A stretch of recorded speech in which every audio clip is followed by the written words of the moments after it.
Politicians began debating last week's State of the Nation address today. DA leader John Steenhuisen has commended President Cyril Ramaphosa's speech, saying the president took a leaf out of the DA's handbook when he said the private sector, not the state, should be creating jobs. But Steenhuisen also slammed Ramaphosa for not taking action against his cabinet. And of course, the DA is now going to file a motion of no confidence, in fact already has, to get rid of the cabinet. I'm joined now by DA leader John Steenhuisen. Thank you very much for your time. So you filed this motion of no confidence in the cabinet, but realistically, what are you actually hoping to achieve? Because it's not going to succeed. The ANC's got 230 seats to a total of 400, surely. Well, Sally, I think that all opposition parties joining together, and we do know that there's deep factional differences within the ANC, and I think there's probably people within the ANC who would take our point on these things. But here's the thing. We have to have this debate in South Africa now around the cabinet. It's very clear, as I've said, the president launched many laudable things in his Sona. But the reality is that, as we've seen over the last 5 to 10 years, the moment it hits cabinet, it grinds to a halt. And the president himself has, funny enough, tabled his own motion of no confidence in his cabinet by the fact that he's now drawing up a super presidency, and he's now bringing in outside individuals to do the work of cabinet ministers. It's clearly he himself realizes that if he wants to achieve any of those things that he outlined, he doesn't have the right people around his cabinet table. Now, we know the factional battles within the ANC are deep, and so he's constrained and obviously reluctant to act. And I do think that Parliament should express itself over these failures and particularly start holding these ministers accountable. And I think that this motion and debate is going to be a very, very good way for us to do that. It's interesting that you've taken aim at the cabinet but not at the president for a motion of no confidence, because let's face it, the security cluster is probably the biggest concern that we all have after what happened in July last year and that damning report.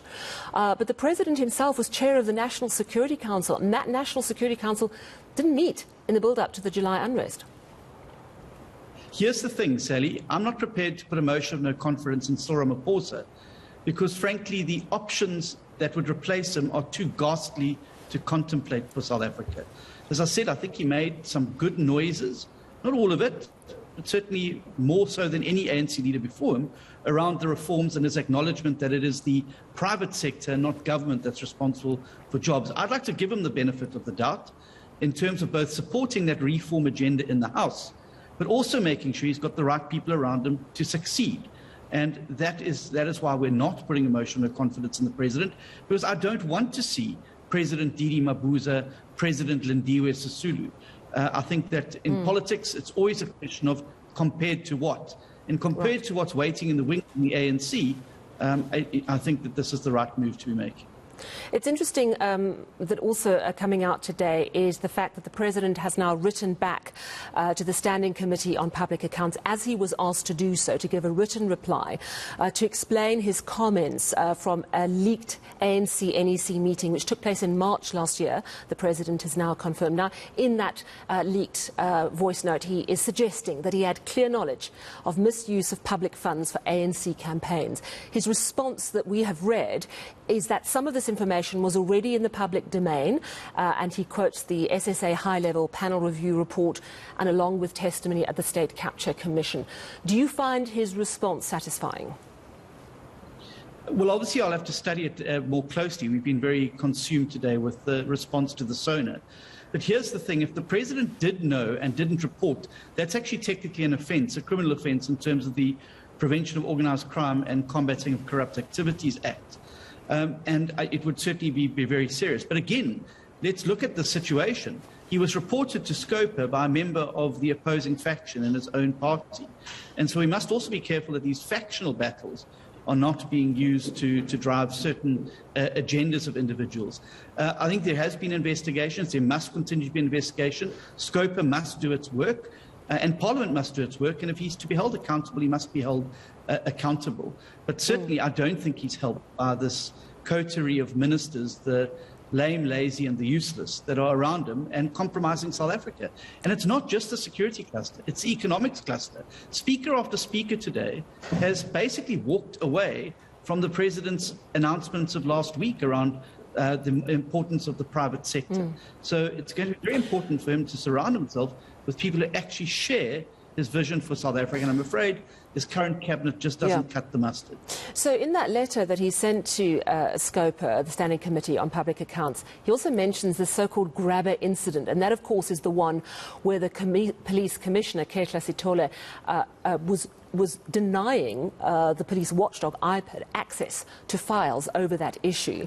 And it's so interesting that that comes up today, where we saw in Parliament today the police minister, Bheki Cele, accusing the EFF leader of conspiring with Kehla Sitole to actually try and oust the minister.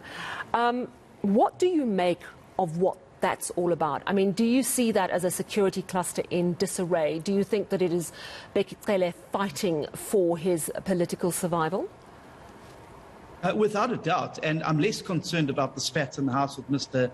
Cele and Mr. Malema. The big concern, and it should be a concern for all South Africans, is the current internecine warfare that's going on between the National Police Commissioner and the National Minister. While they're busy fighting each other, they're not fighting crime, and they're not getting to grips with the reforms and challenges that need to be driven in the SAPS. And it's amazing that the President has not stepped in yet to deal with the situation.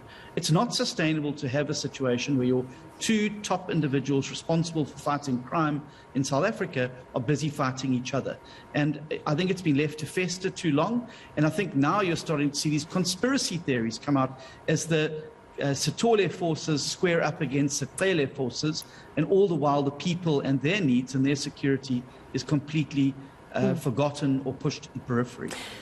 You know, I nearly fell off my chair on Thursday when, in your response after Sona, you commended the President for what he said on job creation being a private sector issue. You said again today that he's taken a leaf from the DA book.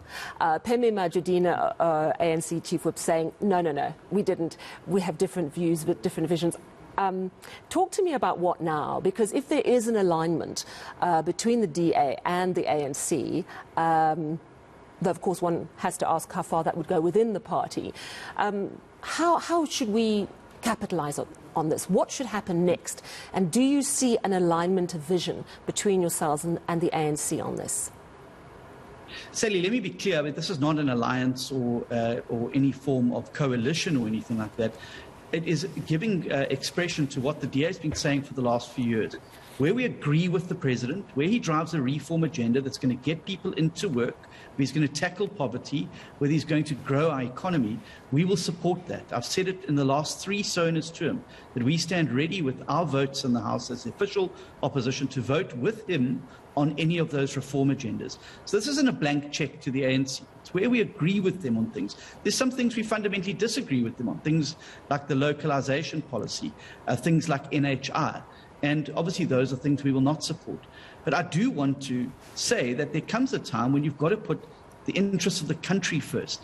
And I think a growing economy that's more inclusive, that's creating jobs, that's getting to the economic growth rates that people predict we can get to with the right reforms, we'll get behind those reforms and support them.